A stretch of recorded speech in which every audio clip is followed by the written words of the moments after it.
So I'm back at it one more time. We're talking about something epic, something huge. Not going to do any picture work tonight, I don't think. I think I'm just going to just shoot it all off to you. If I need to do anything like that, I will. Um, Attempting to actually stay away from that because the topic at hand is so monumental and so huge that if I do what I've been doing lately, which is staying on topic and keeping on task, then what will be explained are different situations, different scenarios and circumstances that may or may not apply to you, that may or may not be beneficial for you, but these are things that are most definitely needed to be heard of. See, many people can't distinguish between a battle and a war.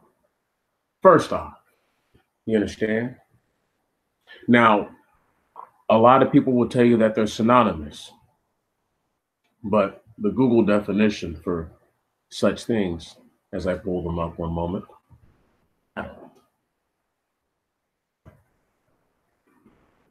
one moment, by definition is, and it's always funny because you type it in and then they want to put up some other nonsense. Now, the definition for a battle is a sustained fight between large organized armed forces, a clash, a struggle, a skirmish, engagement, fray, duel.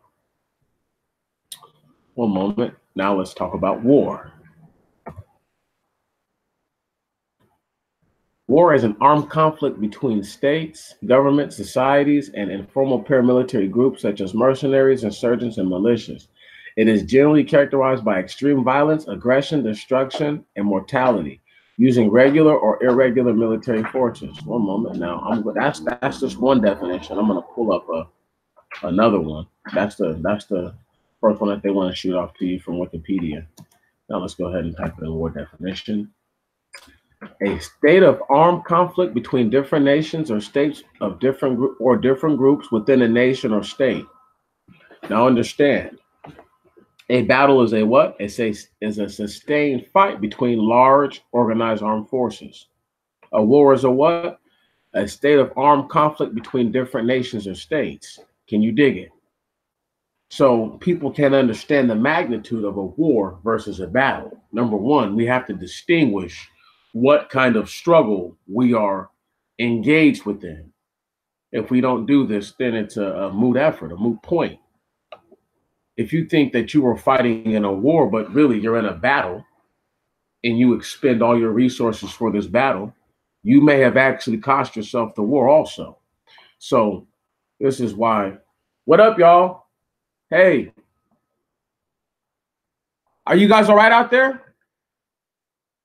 Y'all all right? Y'all good? A lot of rain and a lot of wind, y'all direction. Glad to hear from you though.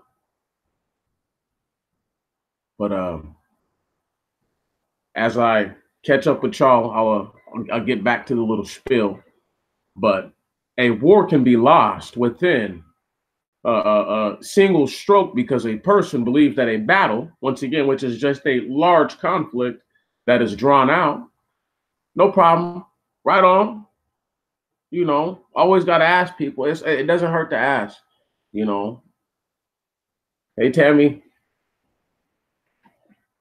So the concept of losing a battle to win a war or losing battles to win wars should be something that most people have never even thought about wanting to take the L. They're not taking the L. That's unforeseeable for them. But they don't realize that they're already losing battles. So if they could just recognize that they're in a long drawn out conflict already. You know, um, they need not make it between it. Two clans, you understand, can battle it out in the streets, but it becomes a war when either side of different factions. See, they're call them nations, but I'm going to just give it to you like one family versus another family, or one business versus another business, because we have to see these wars are smaller than people think they are, and the battles are even smaller. You see, people lose battles on the daily, and they don't look to win the wars that they can win. I'll give you a prime example. If you get pulled over by a police officer, you could win the battle, which is cuss this guy out, call him all kinds of names, this, that, and the other, la, la, la, la, la, right? Or you could be cordial enough to do what they're asking you to do. You can be firm about certain things that you won't do unless they have further authority to do so. But if you understand that, I know you don't want to do this, but if I give in just a little bit and I cooperate, what will happen is that I can take this citation, if they give me one, and I can fight it. And I can say, well, Your Honor, I was totally cordial with this officer. The infraction that they're saying that I committed, I did not commit. If they have evidence, proof of such claim, then I'm willing to at least see what it is that they're saying before I agree that I've done anything wrong. That's just a small one. A much more personal one would be like people who have like custody disputes, right? And then sometimes it gets really ugly because one parent doesn't want the other parent to see the child. I use a prime example. I know a guy who was keeping his children from seeing the mother because she was in bad condition at the time.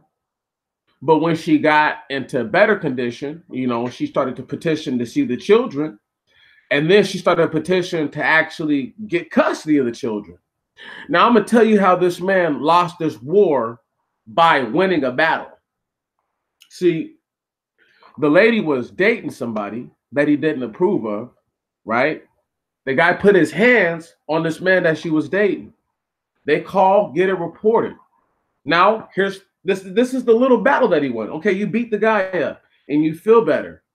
But now you're fighting an assault charge, and now they're using the assault charge against you while she's trying to get custody, claiming that you're a violent man, you're this, you're that, blah, blah, blah, blah, blah. When the entire situation of, yeah, this person was talking to you out the side of their neck on a phone, but that's a telephone conversation. That's not a physical action. And these are things that the courts will obviously have to weigh into, consideration, or whomever the parties are, who are going to see the grievance. But this is just something for you guys to keep in mind, that people lose the war almost all the time before they even start fighting it. Every time. So get used to taking small losses, right? I have to go repair a freaking part in my hole or whatever because mine a small submarine missile, whatever. We were struck. We don't fix it. We're all gone. Right on. Now, we could try to sink this motherfucker, but doing that could cost us more damage to the ship that in the long term could cost us people's lives, their physical health, things that we don't want to be responsible or liable for. And we don't want to have it happen on our watch anyway, for any reason, because we don't want that to happen to us. So how do we win this? Okay, we send somebody to take care of this. We keep track of where we're at, latitude, longitude wise. We'll come back later. Somebody will come through here later and do a basic sweep. These are just different examples. You go to a store.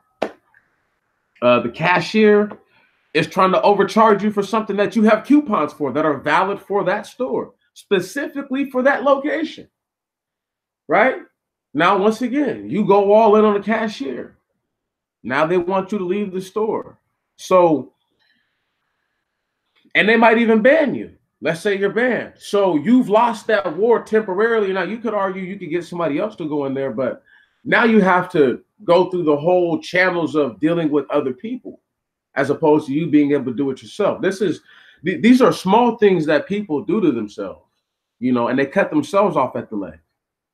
Um, an excellent example of losing battles to win wars. When the police officers come upon you and take your firearms and your license and don't, for some odd reason, who tells them not to, file things with the courts and they're supposed to, and you've kept strict records of everyone who's been involved in such things, certain parties have created a conflict of interest. You've been at least wise enough to not show your ass in the courtroom. You've told people how you felt, but you've done nothing silly. Right on? You've already set your motions out. You've done everything that you can do. You're going to go and make sure that everything is proper. You've lost battles once again because they've taken what they think is the ultimate form of self-protection, which is a firearm, but you haven't lost anything. Right on? They've just reminded you that that's fake, that doesn't exist, that it's not real. You follow what I'm saying? And then the war to be won is just to show people on some level, on a grander level than those who've been listening to that same party, that these are the people who are perpetrating an actual crime. But it has to get to that level, but it's getting there, you see?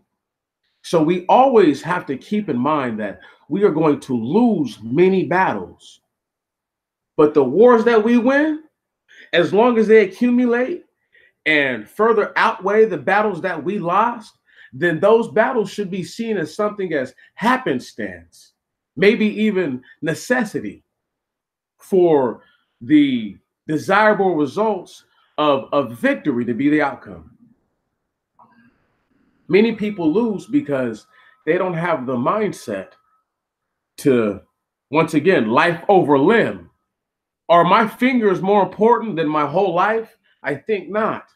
I love my fingers. I cherish my fingers. But if my fingers must go, then they must go for me to live. And this is the mindset that a person must have to win the war. Now, when I say this also, in an aspect of your overall spiritual stance in this in this world. You may do many things. I may do many things that I question myself for, and I have to go and seek forgiveness on. And all I have are my verbal words. There's no actual physical action I can take other than attempting to discipline myself better, attempting to discipline ourselves better, and to be better people the best that we can.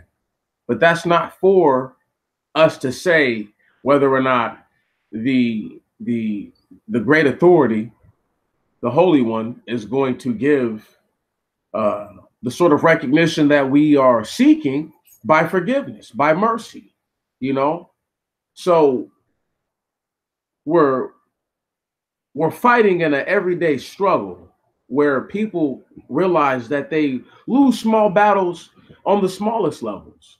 We lose little struggles, but sometimes those little struggles that we felt were setbacks are things that propelled us, and they kept us at a level and at a stance where we were better.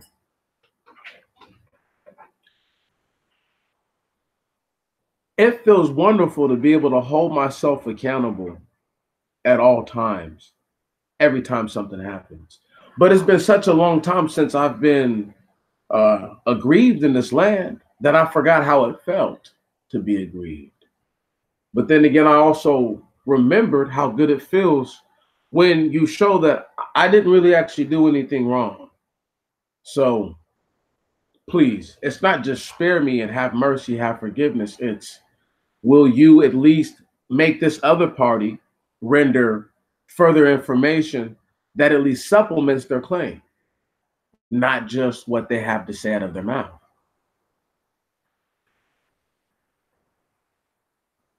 We're watching right now China and a lot of these other countries that are Eastern-like. They're losing these small battles with the United States, but they're going to win the war because they're playing the smart way. They're not trying to throw these obscene tariffs all out on the news, the taxation of whatever goods that they do have. These are from years of the Americans abusing other countries. People have to remember that, before they say the Chinese or any other country are taking advantage of the Americans, we have to go back and realize what politicians came there and actually rooted culture of American society within that nation. And then what were their dealings? Were they nefarious? Were they honest? And then what was the consequence? What were the consequences of their actions, even if they were honest or dishonest? You see, and I'll give you a prime example. The Britons won the ultimate battle versus the Chinese when they first really got heavy contact, because they were able to get the Chinese super duper addicted, way more than they naturally were, to the opium. You see what I'm saying? Now, you had all these uprisings in China that took place, and a fictitious movie that I saw a little while ago called Taipan, I had to laugh about, but there were certain honest elements that were there. The distrust towards the white man, but the same greed and nefarious dishonor amongst the native people who live in the land. Once again, the white man won the initial battle, but he lost the war with these people, and the war was lost well over 100 years later. This was something that they couldn't see happening when they were selling to the Chinese this opium and taking all their silver and all their other natural resources. Once again, laying up with the women, giving them children, making the men there angry, right? Giving them reason and cause to want to uprise against this foreign heathen and devil who's coming into our nation and poison our people. This is how they're thinking. So their mindset, once again, because like I said, is that they won that battle. The British won the battle by poisoning the people, but they lost because once the Chinese were able to shake the dope, what happened was you had a level of continuity and unity that still has yet to be shaken or broken as a whole. What up, JP Hope? How you doing, bro? So people can argue and say whatever they like to say about China. I can tell you how polluted China is all I want to, but the people still live there en masse. They have their people going out and attempting to colonize other nations. So when you look at what they're doing, their situation obviously speaks to who is winning the war, as opposed to how many battles they lost to get to the level that they're at. You see, and they didn't have, people can say, oh, well, the Chinese do this and the Chinese do that in this neighborhood and that neighborhood. But let me tell you this, the Chinese have built wealth in their own nation with their own people just by the sheer numbers of people that they have. So, and then being able to get the labor done by next to nothing, getting multi-billion-dollar contracts. Once again, when you bite the bullet and you make the lowest of the low bite the bullet, eventually there's going to be wins that these people do procure and secure for themselves and for others. It just has to happen like that. So this is why I say that you must be willing to lose battles. And you must sometimes willingly give up a battle, but make it seem to your opponent that you actually gave in some kind of struggle, because you don't want them to seem as if you're doing this to be strategic at all. You don't at all ever want to seem as if you are a well-thought individual. What I'm going through now with the courts is that I am seeming like I'm a well-thought individual because I have represented myself in one case. I have public defense in another, but they're following my lead. So we're working together, but they're more or less doing what I want them to do. But you lose on purpose sometimes because you don't want to go through what I'm going through, where the powers that be can organize to where all the other people can act as if they're all not working together, but they are. And then when you have a concerted effort that is continuous, because they're not going to forget who you are. Once they get the memo in the staff meeting room and they show your picture, the people know who you are. So you have to realize that winning winning wars is always going to be more important than winning a battle. The morale of your troops, obviously yourself, is affected when you lose battles. But sometimes the loss of a battle, especially when you sustain heavy losses, right, via financial, physical, mental, emotional, spiritual, habit, or a combination of such, what happens is that one can either say, well, you know what, I learned something and I'm going to go forward because I survived. I can now apply these to other battles going forward because maybe I don't lose these battles, so I'm not engaged in something where I waste the effort, so now I have more effort for my war. See, I'm just laying out the different foundations and pieces that this all makes sense. Trust me, everything I said makes sense right now. It's just a matter of where it lies in your life. Because if you already do things like, well, you say, you know what, I see this person driving very aggressively and they're going lane to lane. And normally I drive, not, I wouldn't say aggressive, but I drive more offensively. And right now, the way that this person is driving, it seems more erratic than it does skillful. So now I'm going to be a defensive driver. Being 15 minutes early as opposed to my standard 30 minutes early is still early. So some of the other things that I may find are my own personal rituals that I partake or that I do before I go into work. I may not be able to do all of them, or I may have to to accept what it is today. There are none of them today. So maybe I listen to a song and I drink a I don't know, a thing of whole milk and eat a cookie or whatever. I don't know whatever it is that you do to prep yourself for your day, because I can't dictate that to you, but I know that we do these things.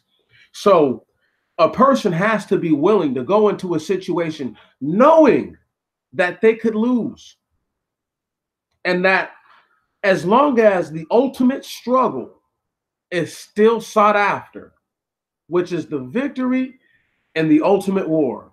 So if my war is myself versus the city of King, the city of Seattle, county of King, right, in the state of Washington, and I say that my for sure opponent is Officer Brian Hewitt, I have to say that the end result of the war is not just exoneration. Exoneration I could get just simply by filing a motion to terminate. I could get my guns back. I could have already had the guns back.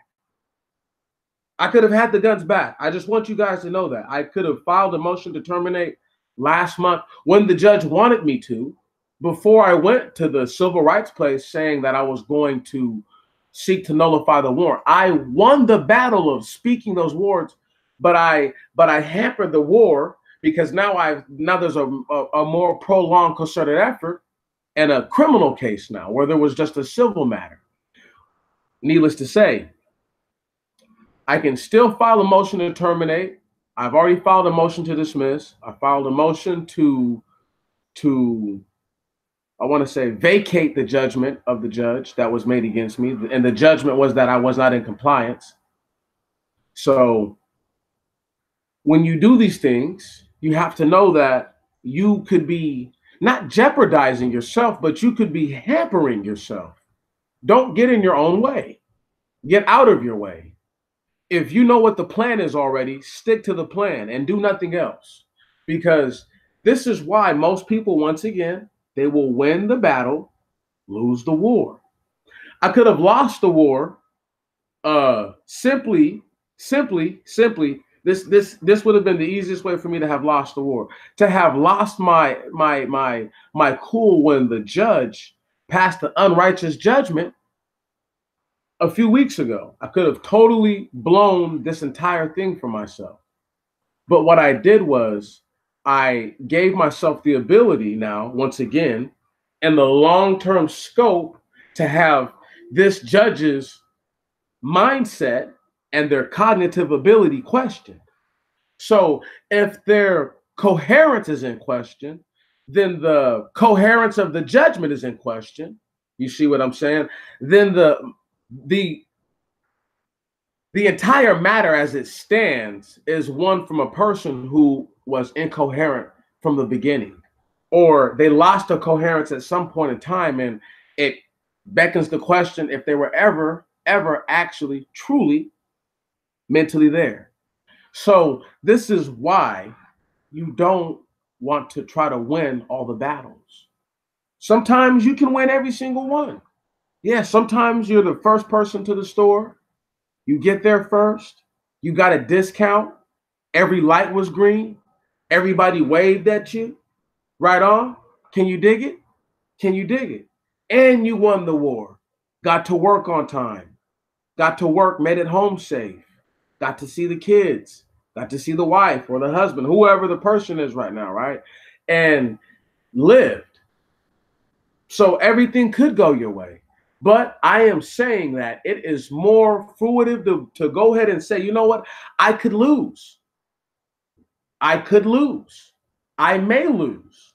Matter of fact, it may be better for me to give up a few of these victories so that way other forces that are in direct opposition of me winning a war, whatever that war may be, don't see that I have procured many victories, which will give them more reason to antagonize. I can't stress this stuff enough. Let's say we're reading about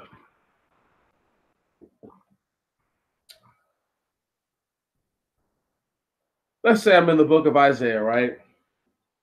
Chapter 13. And this was a vision which was seen against Babylon. And I don't want to get too carried away into it, right? But I just want to read this part. So because sometimes people don't understand, you know, believing is everything. So just here we go. Verse 1 is the vision which Isaiah, son of Amos, saw against Babylon. Lift up a standard on the mountain of the plain. Exalt the voice to them. Beckon with the hand. Open the gates, ye rulers. I give command, and I bring them. Giants are coming to fulfill my wrath, rejoicing at the same time and insulting. A voice of many nations on the mountains, even like that of many nations, a voice of kings and nations gathered together. The Lord of hosts has given command to a warlike nation. And by the word warlike is fighting with armor or weapons, to come from a far off land, afar off, to come from a land afar off, from the uttermost foundation of heaven.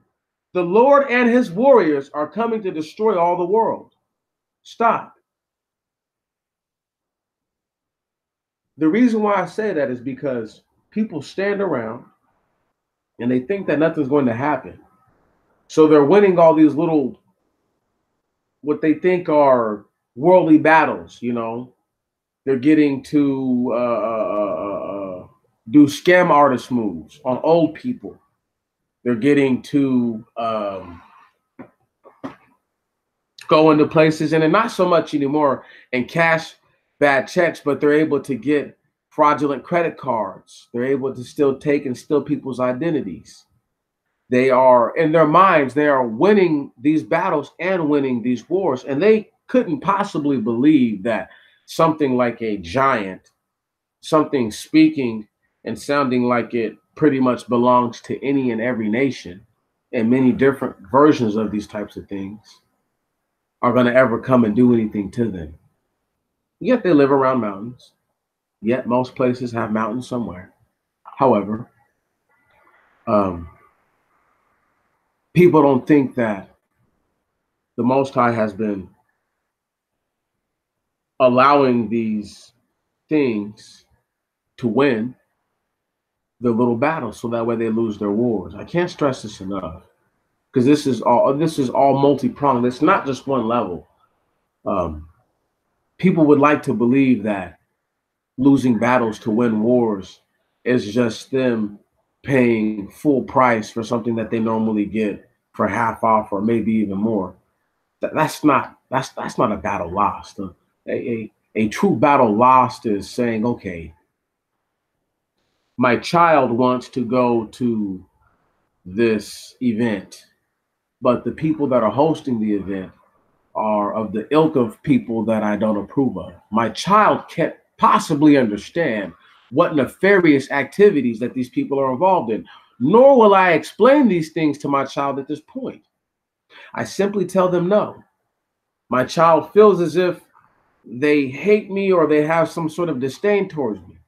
Now, maybe later on, this same event has a tragic event, or maybe something happens to someone that they know at this event that didn't happen to anyone else. It's a isolated event at an event, and this is something that could have very well taken place with them, and they become more aware of, well, maybe my parents do care about me. So the battle was lost at not allowing them to go to this place, but you most definitely won the war with winning their heart in the end because they see that my ultimate safety was based on them not sending me there. You see? So this is why when people get older, they appreciate their parents, you know, because the battles that their parents lost every time, and the battles that parents lose by having to chastise their child, right? And I don't mean like, oh, the child's gonna hate you forever, but you lost that battle with them because you wanted obedience, they didn't render obedience, so now I have to render once again a punishment. So the chastisement also once again must be befitting of whatever the person has done, because if you do something to someone that is not fitting, you may have won that battle now in your mind. Oh, I beat the hell out their little ass, but now they hate you in their heart, and they harbor this hatred for you for forever, for however long they hold this against you. So now they listen to you, but now they're distant, and this is your child, and who wants their child to be distant to them? So this is something that that people won't always talk about because it's not easy for people to speak on. They don't want to hear that many people baby their children, or will do for the children what they should not do. They know they should not do, because it's not just because it wasn't done for them, but because they don't know any other way to lessen the blow of the harsh reality of the world that we're living in. So they figure that if I do these things for them now, and whether I can do it for them later, they'll at least look back and say, I did this for them, which isn't a negative thought at all. And it's not a backwards thought. It's just one that doesn't always render the consequence that was sought after, you see. So if you win the battle to lose the war once again, you lost. Doesn't matter what you won before the loss. You get what I'm saying? I don't care how many points you score. If your opponent scores one more point than you lost. They've won. And so this is why being willing to give up something that is not that important, that we may believe is important, you may think is important, I may think is important, but may not actually truly be that important in the grand scheme of things, is the best way to be. I can't stress to you guys enough how much it is that I truly appreciate the fact that I don't know what y'all been praying, what you've been saying to the Most High, what you've been praying for your own families, but the residue of the prayers have really helped with just keeping my own calm in my own mind about these things. And this is why I can talk about this, you know, so pretty much laid back, where it's like these are things that like I would have hated to have happened to me maybe just a year ago, where maybe things were different in the environment that I'm in, or maybe things were just different overall for me. And Every year is a growing year. Each day you develop as a person. You have regressions. Once again, you lose battles. But if those regressions cause for some sort of forced activity and you eventually overcome that regression, then you have won that war. And this is something that I seek to do all the time. I seek to not lose battles on purpose, but I will surrender myself to certain things so that way I don't find myself overwhelmed by what it is that I think is righteous, because maybe I don't know what righteous is. Maybe I don't understand what righteous is an iota, a modicum at all. And for me to be willing to at least lose a battle, be it on any stance, moral, financial, spiritual, emotional, physical, right? It's at least still something that I can do as a person and say, well, I lost there, but can I still gain from this situation? Is there something that I can do that will render not a victory right now, but a victory in the forthcoming time? Because that's what's most important. See, most people can't actually look 2 weeks ahead, 3 weeks ahead, because they have to live in the here and now. And I don't blame them for living in the here and now. I totally understand the reckoning for that sort of mindset. But when people don't have the cognitive ability to say that I may live into the future, these may be things that I may endure or have to go through. It's something that a person from the outside looking in should at least, I'm not going to say be weary of, but they should be aware of.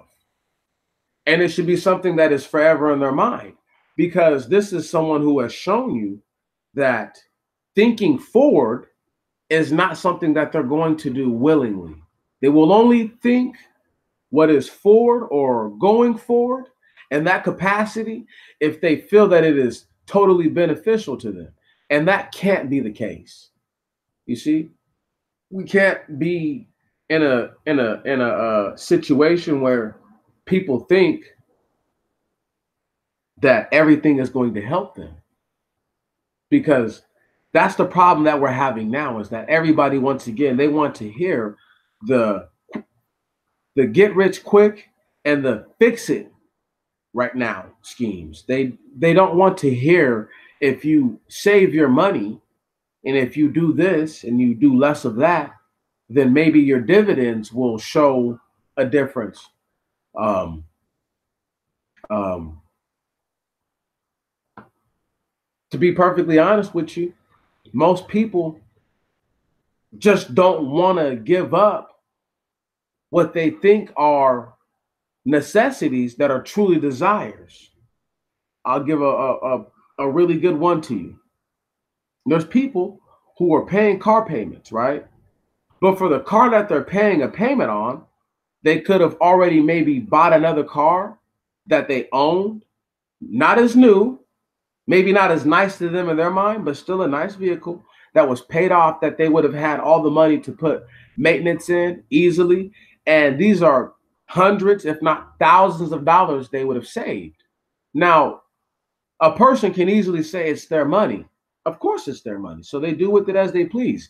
But when they say things like, well, I don't have any money to do this and I don't have any money to do that, but they have the equity of income that substantiates that they could have things saved, or they could have something put away, you know, the nest egg, as people call it.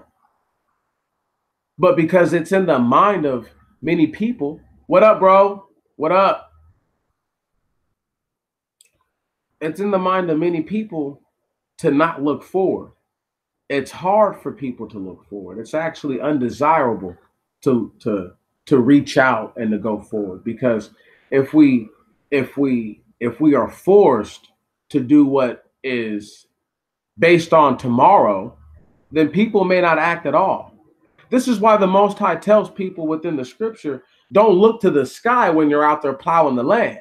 You see, because you could never know if it's going to rain or not. That's not for you to know.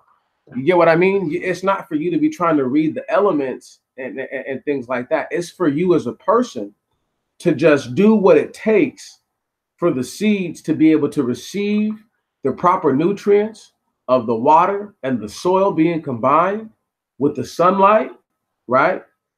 And this process, once again, and constant repetition should yield what is a harvest eventually. Now, the reason why this is said, because you could go out there and maybe you only work a certain part of your land because it's the nicest part, but you could work all of it because all of it will yield, but you only work this nice part. But guess what? A pestilence comes and it destroys everything that you have. So now you have no harvest and now you're broken, you know? So as opposed to being a person who won't plow and till all the land, till all of the land. So that way, if you lose these battles, at least the war is not lost.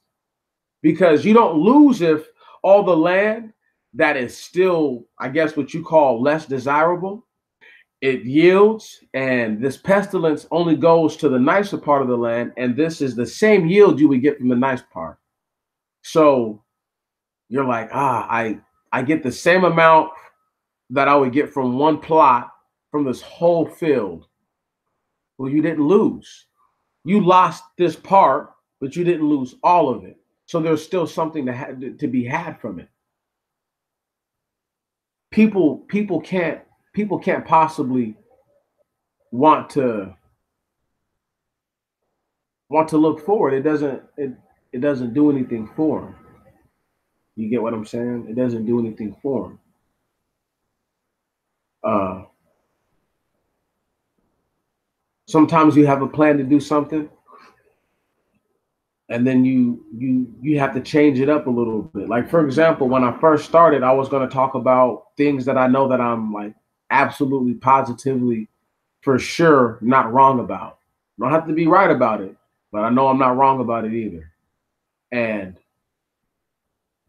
I said no, no, no, because I'd rather lose the battle with my people on so many different levels, so that way eventually the war that is being fought is won. And how it's going to be won is by them seeing when there's other people that are forced to surrender to the same type of circumstances that maybe I'm not going through, that maybe any one of us right here, right now, anybody out there in the world is going through, that is undesirable. Where if they were to fight against the situation or to do something that is acting out, they could once again they could procure a victory in the short come of everything, but in the long term comeuppance, the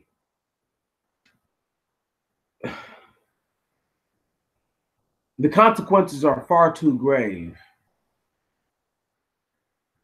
And so we have to be willing to take what are minuscule, very, very, very minuscule. I'll tell you like this right here. I broke my finger when I was in the Marine Corps, right? I broke two of them actually. I broke these two fingers, but on my middle finger, there's this ugly little scar. I'm not sure if you can see it just then, but I got my finger right up there. It's a nasty little scar on my finger, right? And I almost got the freaking top of the thing knocked off with a damn pugil stick while I was at boot camp. Now, while this is, whatever, the actual pugil stick fight, I won, you know, and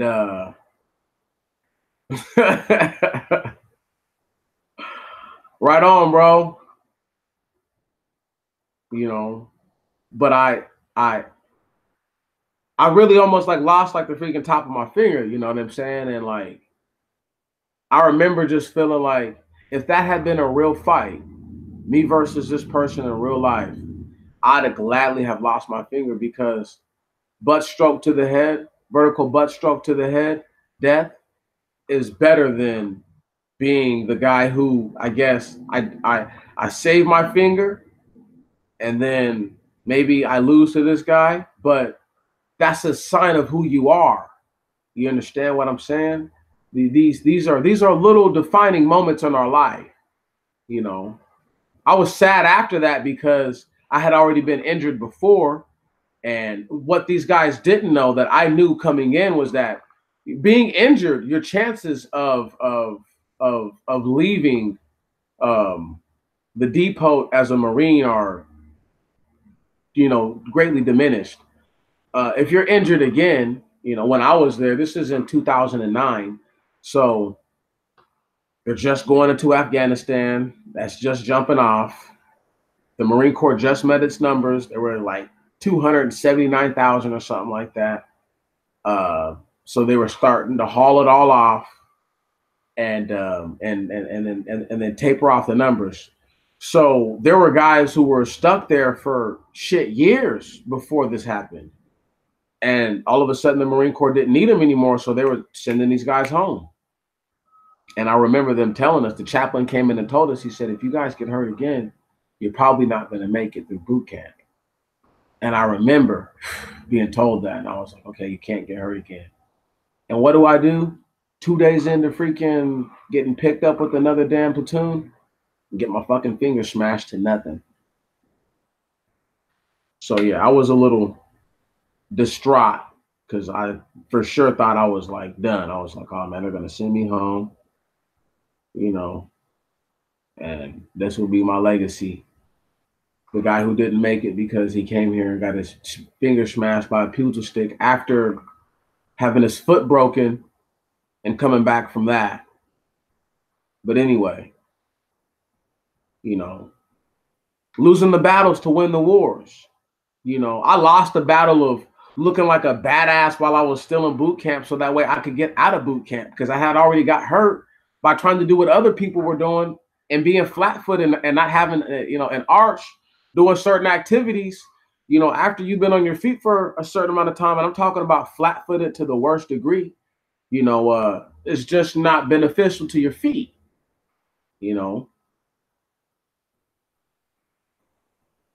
a fracture to my third and fourth metatarsal. However, these are just things that can happen.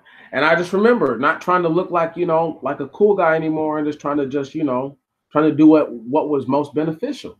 Just make it out of here, bro. Don't run slow, but don't run fast. When my freaking hand got smashed up like that, my finger got all smashed up like that, I was still trying to do pull-ups. And I remember after like a week, I could do pull-ups. So I was still doing pull-ups. But, finger had this big old ugly cast on it. Lost the battle to win the ultimate war, though. You see what I'm saying? Where I took a couple L's. My knee got messed up. My knee's still fucking jacked up from years ago. And before you ask me, no, I don't deal with the VA. I don't deal with none of that. I'm not owed nothing by nobody. I voluntarily wrote my name on a contract, so don't nobody owe me nothing. But because what I'm owed, ain't nobody gonna pay me. What you're owed, ain't nobody gonna pay you, black man or black woman. You're owed so much more than a person could write down on paper. So I don't ever want you to, once again, to try to win a battle to lose a war. It's always sad and it's sickening, because I knew a lot of guys who were there with me who won many battles, but they lost the war not being, made into Marines, not being named into them. And that's like, when I look back at it now, like that would be like, I don't know what I would have done, because I made it. I don't know. I don't know how I would have taken that as a person. Of course I would have got over it, but it's like, that would have been one of those wars that I felt like, yeah, I graduated. Yeah, I made it. MCRD, Kilo Company, Platoon 3234, Senior Drill Instructor Sergeant Hamadi, Junior Drill Instructor Sergeant Garcia, Prac Drill Instructor Sergeant Henderson, their little Bobby hat, kill hat. I forget his name, Sergeant something. Oh my goodness, Sergeant Torres or something like that. You know what I mean? But he was cool. He was all right. Anyway, my first platoon was a different platoon, Platoon 3209. Senior drill instructors, Gunnery Sergeant Quesada. J Hat was senior, not senior, but drill instructor, Gunnery Sergeant Simons. My prac hat was drill instructor, Gunnery Sergeant Williams. And the Bobby hat was Staff Sergeant Rockford. Anyway, the fact that I remember those people, yeah, that's life though. You don't forget everything. You remember certain stuff. But anyway, when you lose battles to win a war, it feels good. I can't imagine what it's going to feel like for people to see the absolute utter destruction of things that they never thought were ever going to end. A lot of people don't want to take no L's. It's unfavorable. Taking the L means you're a loser. That's what that means. To the weak-minded, to the strong-minded, the loss of a battle, but the sustainment of life, and better yet, your health, means that you can come back again for another battle, and another battle, and another battle. And as so long as these are the consequences and the circumstances that you have to surrender to, acquiesce or capitulate to, whatever, right? Give a knee to, then that's okay. Because people don't ever want to lose. They're taught that they just have to win all the time. But if I read about some of the most heroic people that they ever knew about, there are battles that they lost, key battles. And those key losses were things that built them as a person, made them better, made them stronger, more complete. People don't lose, so therefore they don't gain anything as far as what can I do better? How can I be better? What up, Martin? People don't understand though. They just can't recognize that it's a level of respect that you have to have for yourself. A loss isn't always something that you can't come back from. There are many losses that people come back from. I don't mean to get too carried away. I mean, but obviously the story of Job is the ultimate story that many people know of how many L's did Job take? But the replenishment that was given to Job was so ultimate, so refined, and so well tuned that I'm not saying that it was worth losing all of that, but the test of his mettle and his merit through those battles was well worth to know that he could win that war. It was more than worth it. See, these are things that we as human beings have yet to really actually fully give into because it's undesirable. People are like, is he talking about losing on purpose? No, I'm talking about giving in to certain things that you know that you can't change. You're not going to change. You're like, I want to. Yeah, he took a lot of them. But for example, people will be like, I want to stop eating this certain kind of food. Okay, that's fine. But where you live, this is one of the more heavily produced items that they serve. And let's just say you live on a seaboard like myself and fish is readily available. And you're like, I want to stop eating crustacean, right? And where you live, all the little places, because there's a couple of high end town cities or city towns in Washington that have really nice seafood places where you can get clean fish, but you can also get a lot of unclean food. And a person might lose the battle with themselves because they might be like, well, you know what? I really love crab. I really love lobster. I really love shrimp. You know what I mean? I love clam chowder. They're like, oh my goodness, I just can't give it up if I just go to these places, you know?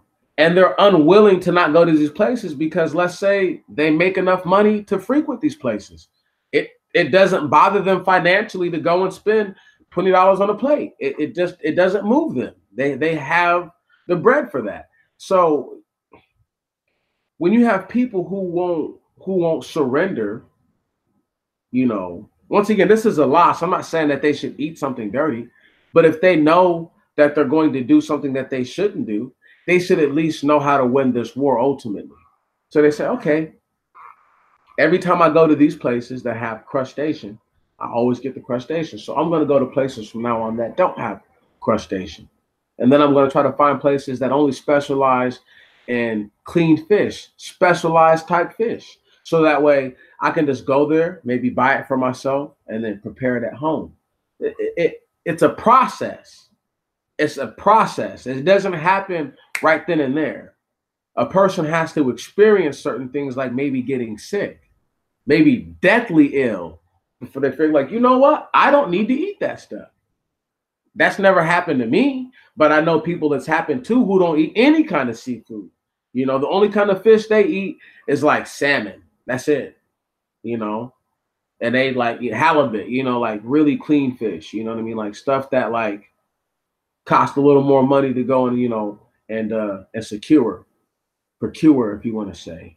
But however, one of the most horrendous things that people go through is dietary discipline. A lot of people lose that battle. A lot of people aren't willing to say that they're losing that battle. There's a lot of people who look fit, look fine, but they're losing the battle of putting produce in their body on a daily, because they choose not to. It's an undesirable thing, once again, to say that I'm going to continue to take the L so that way I can win this war. And people are like, well, how do I take the L gracefully, Meech? And I'm like, this is how you do it. You take the L gracefully by first knowing that you're going to lose, okay? You don't take the L gracefully by thinking that I have a chance. Know that you stand no chance first, right? And then, only then, once you surrender to not having a chance, look for the weakness in this cloud, this death smoke, this miasma, if you will, right? That you're trying to escape. Because there is always a weakness within a strength. Sometimes the weakness of something is the strength of it itself. But this can't be found out. This can't be known until a person actually goes all the way into it. So when one says to themselves, I'm going to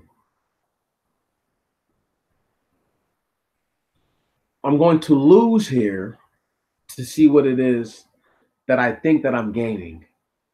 Once I realize that I haven't gained this that I'm looking for, or that I thought that I would gain, now I'm looking for my possible avenue for a different outcome.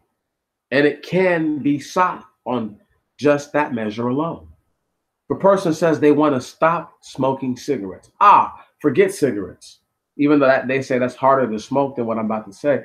Say a person says, you know what, I want to kick the habit of doing opium.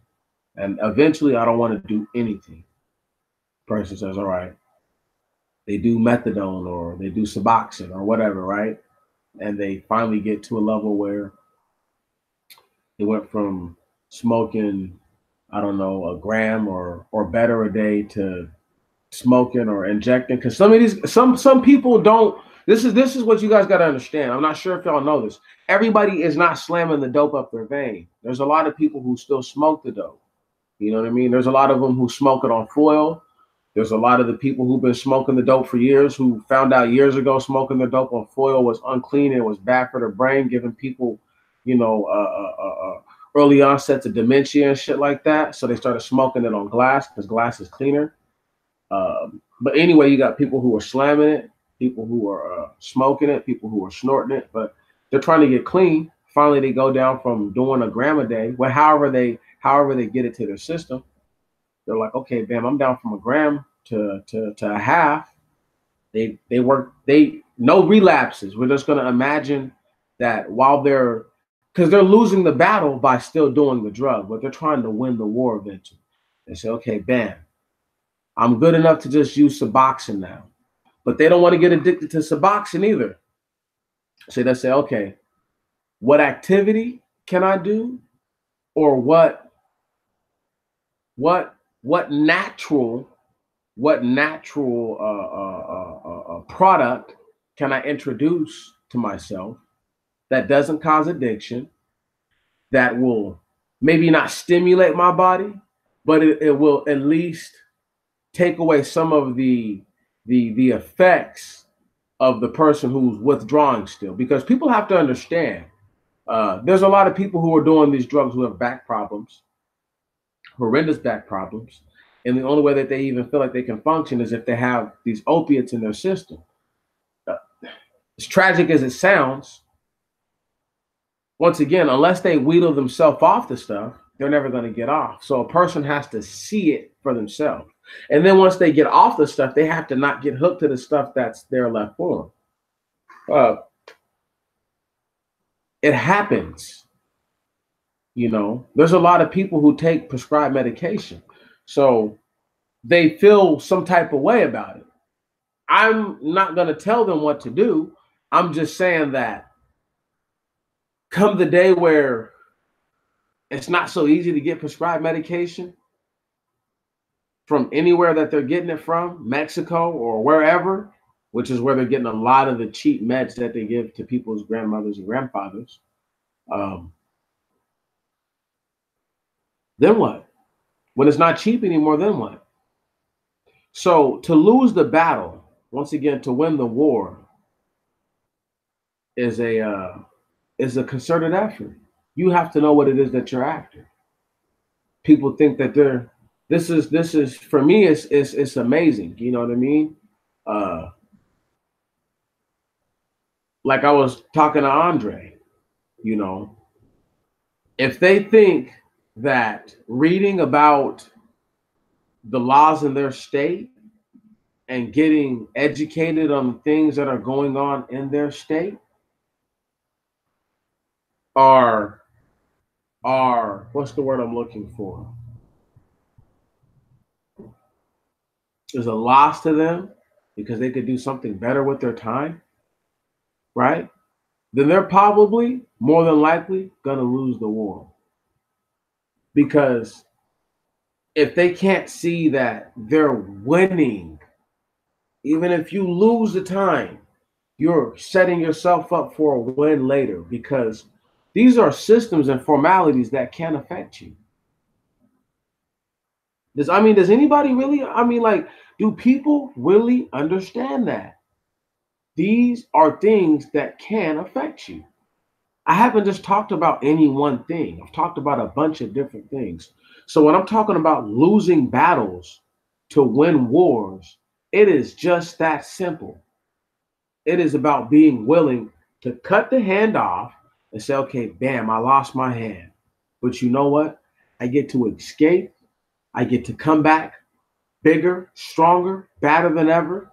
Fake prosthetic hand, whatever. No hand still. Maybe I don't come in and fight this battle. Maybe I send a valiant force of troops to come and avenge me, whatever, right? But ultimately, the win is secured because I was willing to say, you know what? I don't want to die here today.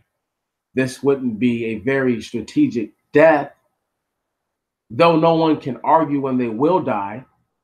Since I have the ability to say, you know what, I'm not going to die right here in this spot. I refuse to die right here in this spot.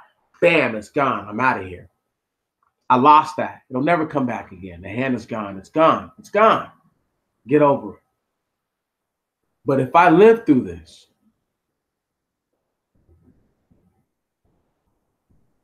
if I live through this, that's right, bro. Man, it applies to so many different levels. You know what I mean? It's not just, it's not like a literal cutting off your hand, but sometimes when we do things, we feel like we're losing, and sometimes the loss we feel like we're taking, we feel like it's a great loss. It might as well be an appendage that we lost. And I'm saying to people that if they have a life over limb mentality, then losing the limb, unless it's your head, right, is really acceptable. As horrible as it sounds, it's acceptable. It has to be the mentality.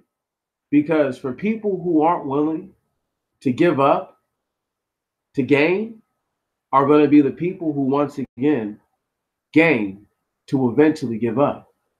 And that can't be us. Won't be us. Shan't be us. And that's just one of those things. This is why losing battles to win wars must be something that people have consciously in their mind. That I will take an L all day, every day, just so that way I can eventually be like, you know what? That's all right. They got me here, but I actually didn't lose all the way. I didn't lose all the way. I only lost what I thought I lost. People really believe in the Most High. He's gonna heal people. He's gonna heal people. He's gonna make them whole again. So it's like, even if they just crawled up to the mountain and they had to like eat dirt just to get to like that spot, and right before they give up the ghost, their whole essence is restored. If that's what it took, that's what it takes. You lost all those things just to get there. But your faith wasn't lost. Your will to win wasn't lost. The desire to see this entire situation through was never, ever tarnished. So you won the war and you lost all these battles. And people watched you take loss after loss after loss after loss, but yet you survived, you lived, you made it. Of course, there's going to be victories. There are going to be things that keep your morale strong. It's a must. It's a must. Nobody's going to survive on just negative energy alone, unless they have pure hatred, and then that's going to kill them after a while. So once again, you have to be willing to lose a battle. It's a skirmish, y'all. It's a skirmish. Be willing to lose that. A scrimmage, lose the scrimmage. Take the L on the scrimmage, because you learned all their battle tactics. You learned all their ways. And every single time you scrimmage with them, they do the same thing. And you just keep, you're like, okay, I'm eventually learning. Okay, now they can't even hurt me, but they haven't even recognized that I know their battle tactics. So now when we go in to wage war against them, nation against nation, on a full all-out scale, right? They didn't know that I knew every single one of their tactics. Had no idea that I had been gathering information against them the entire time. This is why losing the battle is so important. To win the war. See, they don't understand that when Sun Tzu said, knowing oneself and knowing one's enemy is ensuring victory, and I'm paraphrasing, but to know oneself and to not know one's enemy, right, is a 50-50 chance. But to know not oneself, neither thy's enemy, right, you have for sure lost. So this is why you could go out there and once again whoop ass. But if your enemy's analyzing you, pay attention to what you're doing, what's going to happen is that you're going to eventually see, or they're going to eventually see, but you will see also that they've been gathering the intel. And all these battles that you thought that you were winning have set up your fate. And you've lost, and you've lost the war. I've lost so many of these little battles in the courts since I've been going, you know what I mean? That when I finally actually do get a victory, it's gonna feel good. I feel like walking away and leaving, being able to go home, have been my victories. You see what I'm saying? Because I'm willing to lose those battles because that's the war that I win. Just leaving as a free man.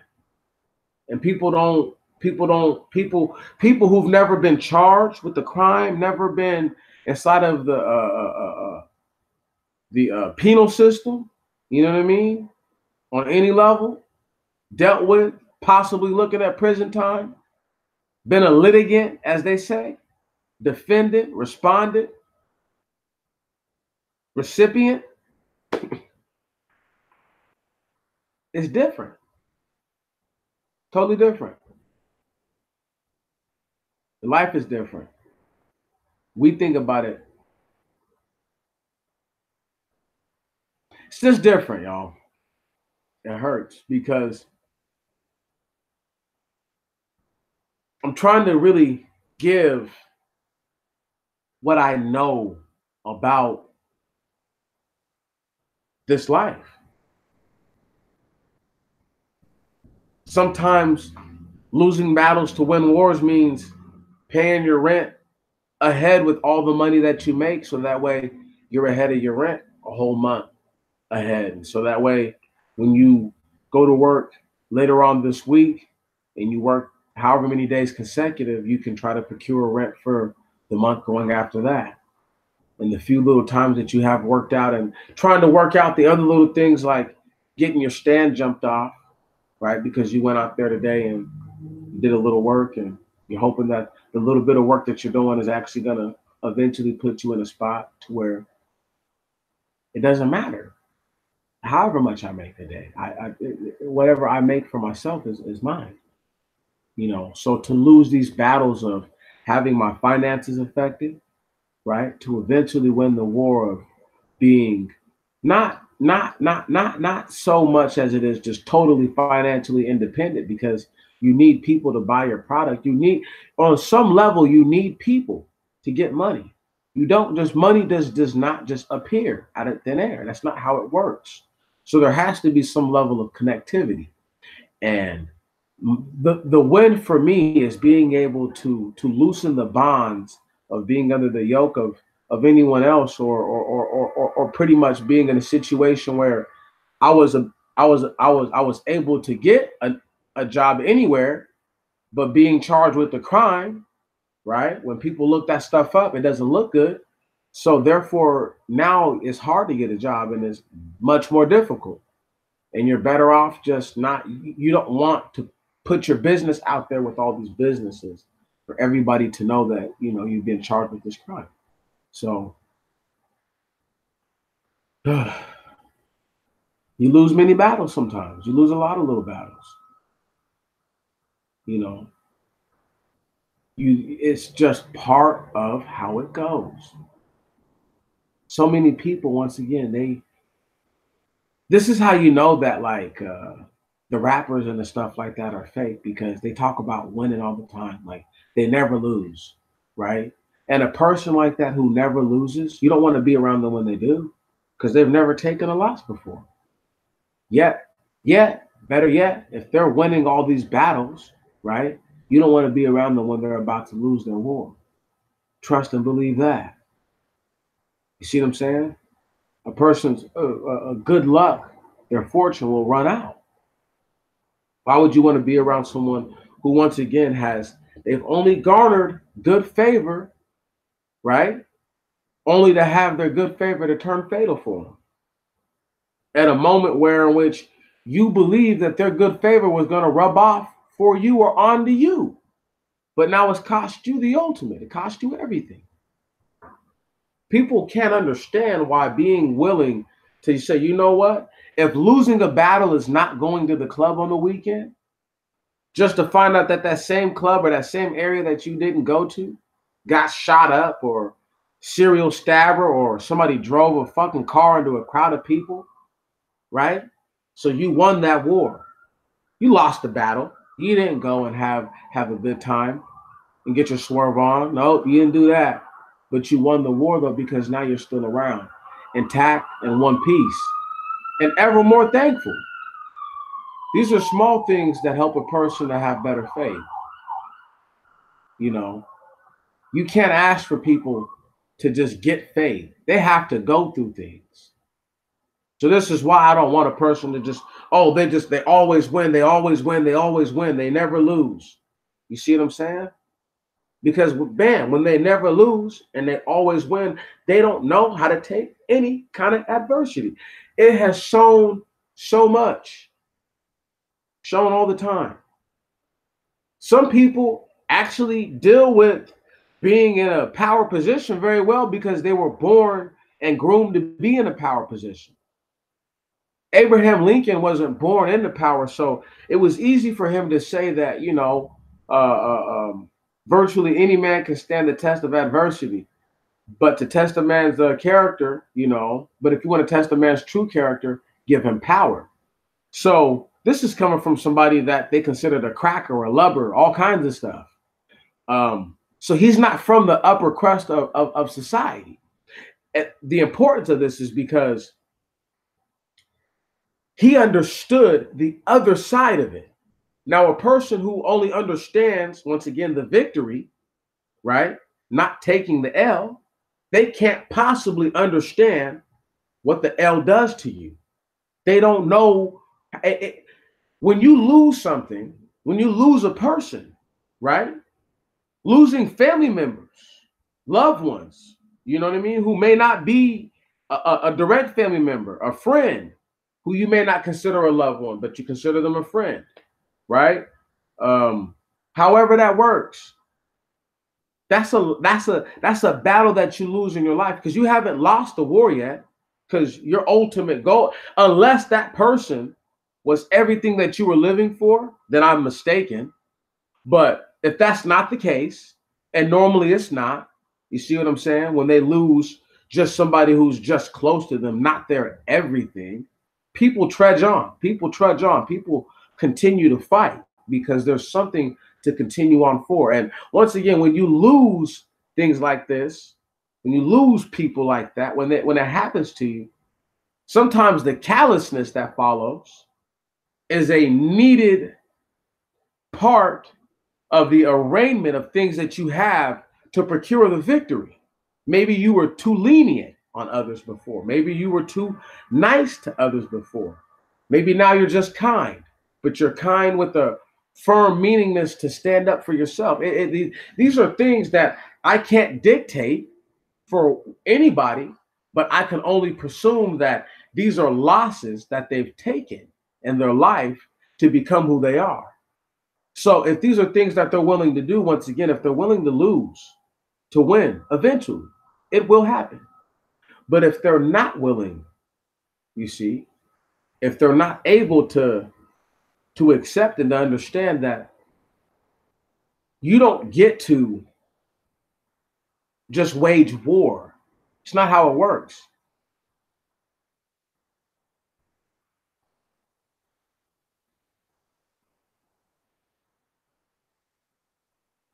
Right. Excellent. Excellent, sister. That's what I'm talking about. That's what I'm talking about. You know, and people don't know what that's like. You know, people just don't know. It's different. You know, it's just totally different. And folks just can't really, appreciate, I know because I'm 27 and I'm just so young that it's just everything I say to certain people just sounds, I know it's like sour in their mouths. And for the small, select group of people that I get to deal with, you know, they deal with me because it doesn't taste sour, because it doesn't sound so bad. It's like, you know what? Makes sense still true, you know. See, that's epic. That's epic. That's how you do it, you know. And people don't want to hear, that's I have seen so many crazy things happen in people's lives. Uh One of the craziest things that ever happened in my life, and I tell you guys about this all the time.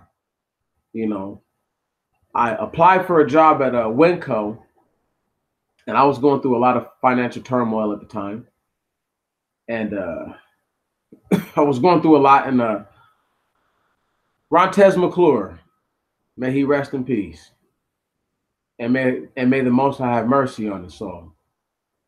That brother, that man, he said, Meech, he said, man, it's been on my heart, my soul, man. He said, God been wanting me to tell you, man, he got something for you, bro. And I just remember I was sad that night. I was talking wild and reckless that night. And he was like, look, Meech, if don't nothing happen for you, man, in the next week, he said, bro, I'll give you the money when I make it. And he said, I'll give you the money and I'll give you the money to go do that crazy shit. What he said, I'll go with you, bro. He said, but if something happened for you, man, in this next week, bro, he said, will you at least acknowledge that God is looking out for you? And when you're angry and you're going through stuff, there's just certain things you can hear it, but you just don't want to hear it. You know, I'm applying to all these places, trying to get into schools and all that stuff, and I'm more than qualified to go to any school, more than capable of working any job that I apply for. Yet couldn't get work. Taking, I mean, once again, serious L's. Bam, bam, bam, bam, bam, bam. Right? Still showing up.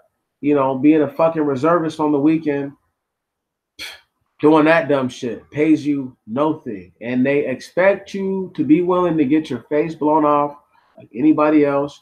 You better stay in shape. You better do all that. All that's all on you. Okay, it's all on you. Anyway, so when you take super duper L's all around all around, where nobody wants to hire you because you're black and you're in the military, and once one weekend out of the month and 2 weeks out of the summer for the next couple years, right? Because that's all your contract has left. They're gonna have to be willing to fucking capitulate to that. But they don't even realize you've anyway. No help to you though, but for you to sign up, get the training, do all the stuff that you know what I'm saying, that you're supposed to do, get assigned to a duty station anyway, and do what you're supposed to do. When it's time for people to give back, just a little bit to you.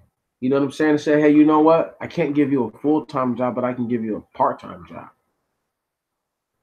They want you to take the L every single way that they can. So that way you can't see the wind coming, because I didn't see the wind coming. And I remember we had it's a cat I used to deal with. Anyway, this guy, we get the apartment in my name. The apartment wasn't fully paid up. I remember telling the guy, I said, hey man, I'll do security around here. You just take a little bit of money off my rent. And he was like, really? Okay, we'll think about it. And then like a day later, he hit me up. He was like, your uncle's the maintenance guy over there. And we asked him if he thought that you'd be a good manager. And he said, you'd be an excellent manager. So we want you to be the manager. And I was like, oh man, what a change, And things started changing, and came into a little money, you know what I'm saying, that I was entitled to. Bought a car, pretty much spent my money wisely. I did for people who I thought did for me, um, and were there for me when I was really struggling. I'm really family oriented, very, very much. People oriented also, but I don't like people sometimes. But I do love people. I just don't like the things that they do. Um, it makes them hard to love sometimes, but I still love them. However,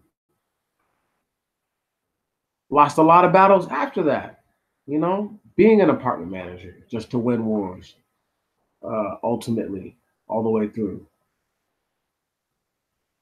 I have seen a lot of bad stuff happen to people, to really good people, really excellent people. Yeah, there's a guy, Mr. Keith. He was my neighbor 2 doors down when I was the manager. He was a Native American man. His father was a wind talker in World War II. Mr. Keith himself was an airborne ranger in Vietnam.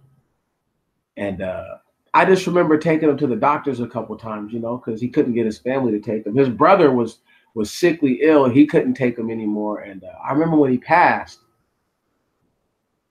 it was around rent time. And I don't know what possessed me to say it. I go over there to collect rent. You know what I mean? Because it's late. His rent's about to be late, and I said, hey, I said, man, he better not be dead over there, man. And sure enough, I go to this guy's house, and while I'm at his house, I'm coming home. I'll never forget it. This chick Lisa calls my phone. She said, hey, they went in. She said your uncle went into Keith's house, his apartment today, and found his body. The ambulance is there now. And the vultures, when I say the vultures swooped in, the vultures swooped in. His children that I never knew he had, all like 5 of them came out of nowhere, right? Cleaned this dude's house out, didn't take any of the trash out, didn't take any of the furniture, just, just all the valuables. And I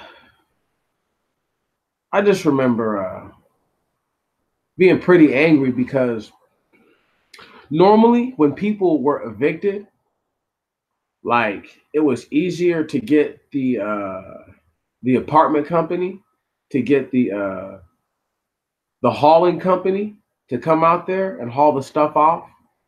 But what happened was when the nature of this changed, that they didn't want the hauling company per se to come on out just right then and there because the family had to have time to do stuff and just all this bullshit.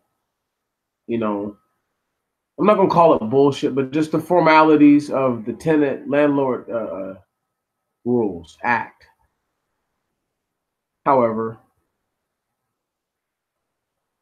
you take a lot of L's, y'all. You take a lot of what you think are unnecessary setbacks, but sometimes those setbacks are the things that give you the foresight and the insight to have foresight, the ability to actually sometimes withholding yourself, right, is the victory in the war because you're still here to fight. I can't stress it enough. Me and Andre talk, quite often, and he was saying like, a lot of people don't realize, being alive, being alive and staying alive is really, an important thing. It's like, like what are you doing if you're dead? Like what are they doing if they're dead? What are they doing if they're not alive? Nothing. So there's no more battles to fight. There's no more wars to win or to lose. And people have to recognize that not every losing battle is something that you walk away from feeling, oh, I have to hang my head on the loss. No, it's sometimes you walk away and you feel excellent. If you go out and do something like a person who runs track and they've been trying to run a sub 5 mile, right? And they're like, man, I'm five 503, 502, and they're just like, sometimes they're running 512, and they're like, man, I'm just running to run a sub 5 mile, and a clear sub 5 mile, you know. If that's their goal, all the times they didn't run a sub 5 are battles lost. Those are lost battles. I don't see how those are victories. You see what I'm saying? But they won eventually, because the day that they run that sub 5 comes, and they say, you know what? I ran a 4 minute and 52-second sub 5 mile. And they say I did it. And it took me, I don't know, 2 years, a year, however long their capacity, their eagerness, their willingness, whatever it is that actually fueled and motivated this desire, maybe even this necessity. I can only say, I can't really dictate to you what you think is important, once again. But for the person to run the sub 5 mile, they say, it's a, what's the word I'm looking for? That's the climax. It's the crescendo, so to speak. You know, and some people don't want to hear, the word, climax or whatever. Like as if this is the best it's going to be. But sometimes that's just what it is. What we have is the best that we're gonna have. And being willing to say, you know what, that's it. That's okay. Some people aren't willing to say like this is all that I'm going to have rendered from this situation. You know,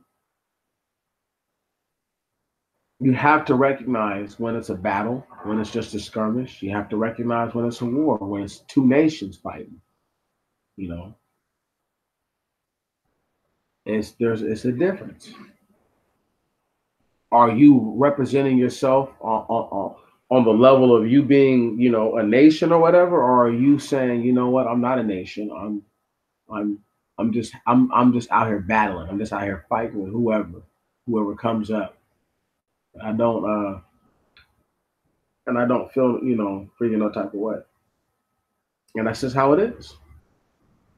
If that's who a person wants to be, then that's fine. Once again, I'm in no position to stop anybody from being who they want to be. Not no way, shape, or form do I have any ability to slow anybody down from being who it is that they want to be. Which is why me telling you that being willing to lose battles and knowing that you're going to lose battles, right? But you can and will win the wars. But look forward to winning the ultimate war, the war that at the end of everything, your reputation is not tarnished by anyone. No one can tarnish that. That's one of the ultimate things, is to leave Earth with the upstanding reputation. Many people don't get to leave the planet with their reputation still intact as them being the good or upstanding person that they were. It's not how it always works. So as long as people are aware that they don't have to win all the time. Yes, I feel and I know it's important to obtain what are moral victories. But a moral victory does not supersede a real victory, nor does a moral victory supersede a real loss. It doesn't, but it may soothe a loss if the moral victory is on the same par as the loss. Very rarely, I can't think of a situation where I would want to lose the war. I just can't think of one. Unless it meant that I was like saving somebody else, and then is that really losing the war? You know, if what you do saves other people, saves somebody else.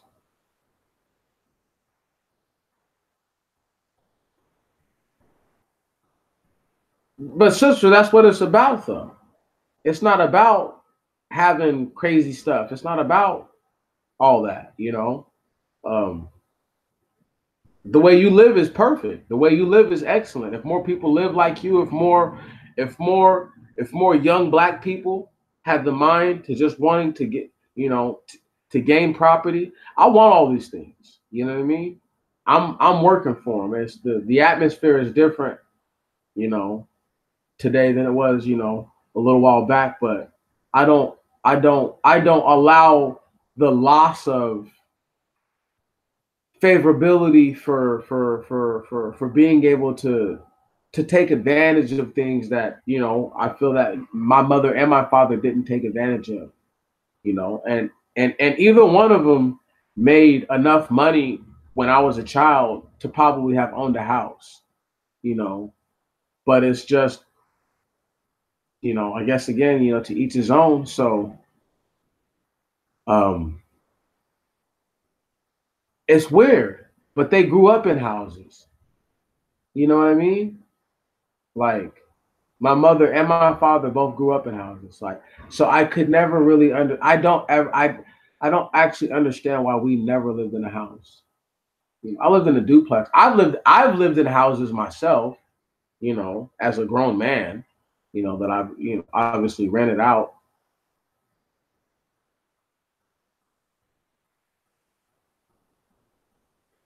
Yeah, yeah, right, brother, right. You put a laugh out on it, but man, you could have put a sad face emoji on it, and that would have been just as fitting because, um, how many people have won the battle of killing a man for his sneakers to lose the war of, life in prison, or I would say better yet, it's more of a fitting to be gunned down themselves for an article of clothing. So it's just so crazy. It's so distasteful, you know. And I just don't know what to say about these people. I don't know what to say about all of us. You know, I feel as if I've let myself down so many different times that one of my ways of not taking or sustaining too many of the losses is just by reminding myself that I haven't always known everything that I know.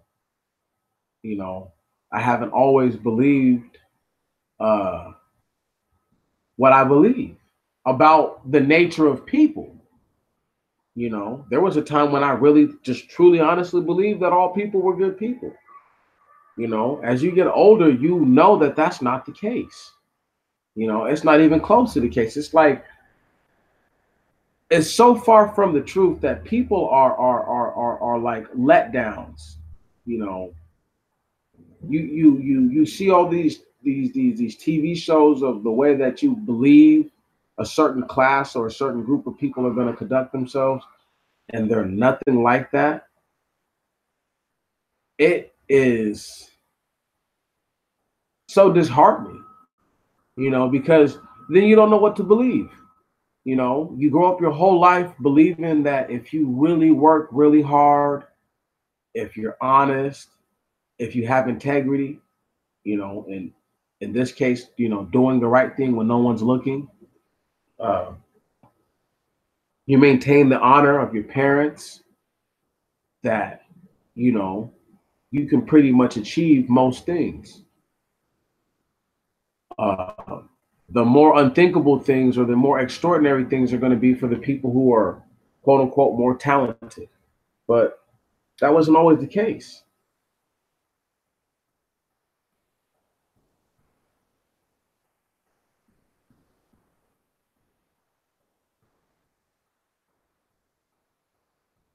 What up, brother? How you doing, man? Sister, I can't tell you how much I get sad when I think about how wicked people are, I just get so broken. It's like you can't win with a wicked person, and not that you want to win with them, but it's like you would just hope that it's like something that you could say to them would make them turn for them ways, like where they would be like, man, I'm actually all the way in the wrong. And if I just did right now, I've been, let's say a person's 35 years old and they're like, I've been messed up for the last 20 years. But if I've got 20 years left, I could show the universe, I could show whatever it is that they believe, right? I could show it though. I could prove that I'm not a bad person. Where with me, I'm a believer. I believe that there's a creator, you know. I believe that if a person were to try to show the creator that I'm I'm not a bad person. I've done some bad things, but I'm not a bad person. And I really am. I mean, I'm so sorry. I, I have a hard time thinking that a person who actually means it is just out there screwed. Good night, brother and sister. The love is returned and reciprocated. We're praying that the situation over there assuages soon and things, I guess return to normal, on the East Coast as far as weather is concerned. No more hurricanes, no more none of that. Just you know, whatever the weather normally is this time of year.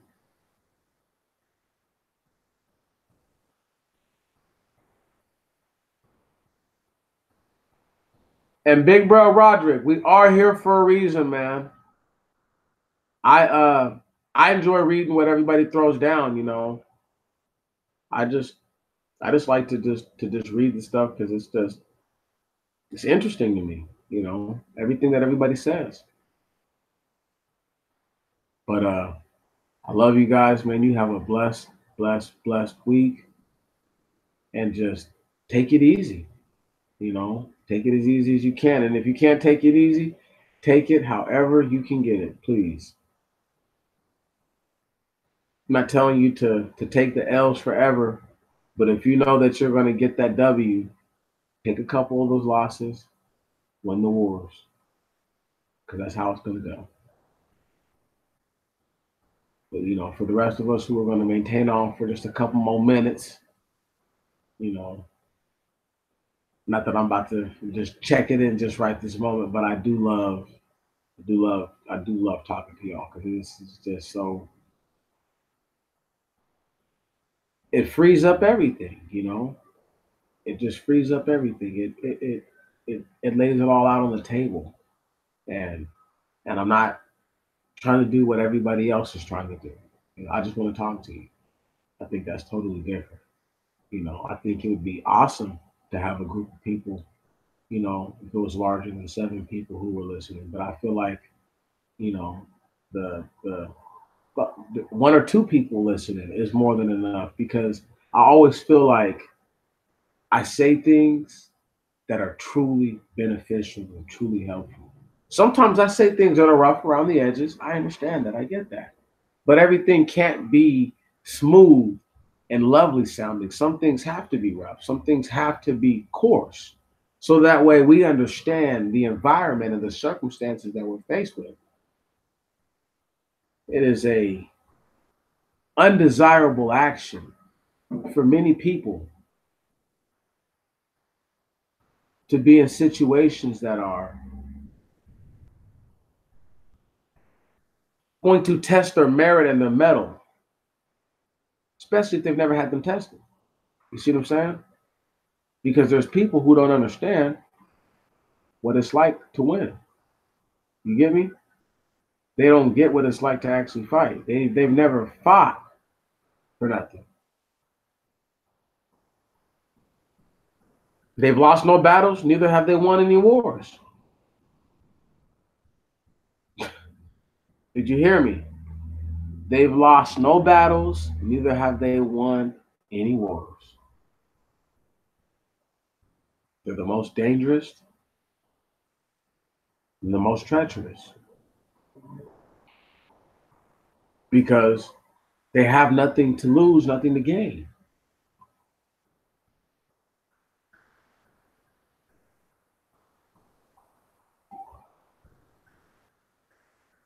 All I have to lose are my soul and salvation. And neither one of them belong to me. I'm borrowing for sure. One of them I'm borrowing, and the other one has to be earned. So to lose the battle of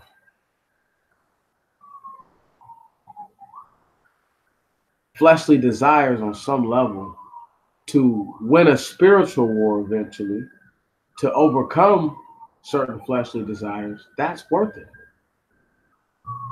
It's not worth it to suppress fleshly desires to eventually lose a spiritual war because you eventually succumb to your fleshly desires.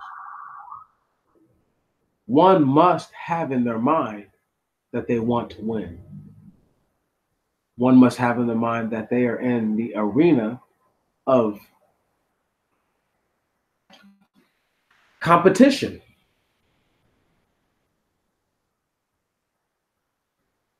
If all 100% of the so-called people who were called Israelites were together right now, would 2/3 of them get killed trying to stay alive? Or would the 1/3 be the people who survived just by watching the other 2/3 duke it out with each other? Right. See what I'm saying? So we are going to lose many battles. But the wars we can win, that we shall win, are going to be those that are immeasurable.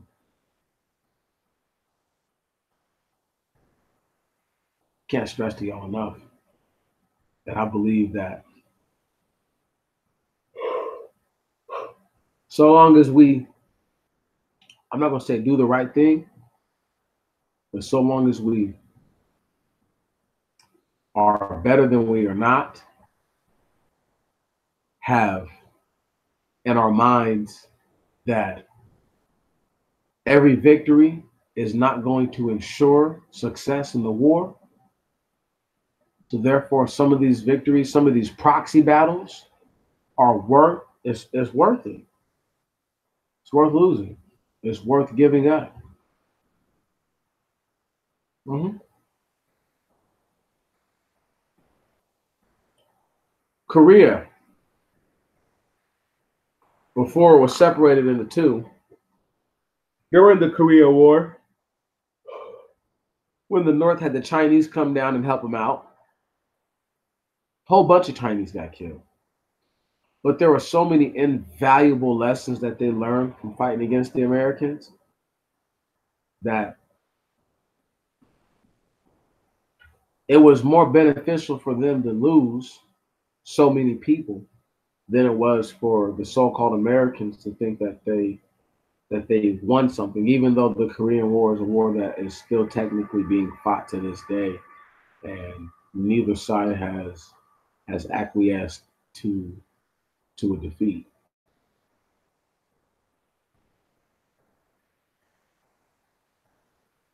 Brother, man, it's just one of those things, you know. We're here, so it's just really hard for us to just really see where it's going, you know. If we had the goggles of tomorrow and we could actually just get a glimpse of just 10 seconds into what the next day or the next year was going to be like, you know, people would do things differently, you know. They would want to win the war if they thought there was a war to be won. But once again, this just goes back to that dangerous mindset of not thinking they have anything to win or anything to lose, you know. So when we have countries that are at war with each other, or these are just two people who are representation of countries, sometimes people forget that, you know, once again, on a peninsula like a place like Korea, yeah, people think that once again that they lost, but look how vicious North Korea's army is known to be. You know, the Republic of Korea Marines are known to be in some bad dudes, but North Korea is like their military is like well known for being some badasses. So it's just like one of those things where, yeah, you lose, but eventually you win certain things. Because who loses if the world does go to war? Excuse me. Who loses if the world does go to war? Who? Who takes the L on that? Hmm? Right. Who actually wins if the world goes to war? Right. Who takes the dub on that? Y'all need to start thinking about this stuff a little more because fruitively, because it does actually affect us on that level. If Vlad Putin and whatever, say Greece and Russia, and that would be a formidable attack on that would be a very formidable attack on the U.S. Uh, let's say that they came here and they attacked the U.S. Right? What what do you have to win by fighting in a battle where the outcome of the war still doesn't benefit you? Right? Foolishness. That's a fool's errand. But this is just me just sharing this with y'all because I know that there's a lot of people who say things that would try to encourage you to run a fool's errand. And I'm saying to you right now as your brother, please don't do that. That's unwise. That's unfit. And for people who I'm not even going to say pride themselves on saying that they know better or that they do better, but people who have taken a level of satisfaction of doing the right thing when it matters. This is something that actually does matter, and the right thing is being willing to know that every victory won't come your way. It doesn't mean that you don't have what you need. It doesn't mean that you were totally sent away in shame and disgrace. You know, while you were forced to take a loss, it doesn't mean that you were totally, utterly defeated. It just means that today you did not win what it is that you thought that you were supposed to win. But if something that you're supposed to win is far greater than what it is that you understand, than what it is that you think it is, you know? So I don't know. It's life, you know, you know, it's life. Demetrius is going to lose a bunch of more battles to win the wars. I'm going to have these people tell me again that they don't know exactly where I'm supposed to go or what paperwork I'm supposed to fill out, and this, that, or the other. And by the end of it, I'm going to know everything that I'm supposed to know. So I'm going to lose the battle of not knowing everything that I'm supposed to know because I'm going to win the war of learning. Does that make sense? Y'all, I'm getting ready to sign off. I'm getting ready to say it's been a good one. But I have to say this right here before I do that the blessing of knowing that fighting in the meaningless skirmish that could actually end me up in a spot where winning the nation versus nation, you know, is a profound thought. Sometimes you don't think about it like that. I know I don't think about it always not like that. It could easily be like that. The loss of something could easily win to the straight victory. And to the victor goes the spoils. My friends, I salute you. May you have a blessed week. May everything go the most way it possibly can. May the only adverse effects that that you have are those of the things that where in which you know that you're supposed to be defeating within yourself. May the Most High be with you. I'm praying for you, so please pray for me. Thank you once again. Good night.